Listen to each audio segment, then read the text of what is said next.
Hello mga ka-essay, yes, gamit na gamit ang pangalan ngayon ni Daniel Padilla at mainit ang comparison patungkol sa kanila ng leading man ni Catherine Bernardo na si Alden Richard.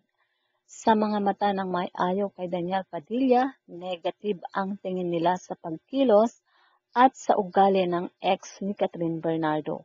At sa mga may ayaw din kay Alden Richard, negative din ang nakikita nila sa mga pagkilos ni Alden. Kaya nagpapalitan na ng maaanghang na salita ang mga fans. Kanya-kanyang pagtatanggol sa kanilang mga iniidolo. May mga fans na naglatag ng mga achievement ni Daniel simula nang ito ay pumasok sa showbiz. At may mga fans din na naglatag ng mga achievement ni Alden Richard. Sa ngayon na may movie sina Catherine at Alden, talagang mabangong-mabango ang pangalan ni Alden. At si Daniel naman ay patuloy na tahimik na ginagawa ang kanyang mga trabaho.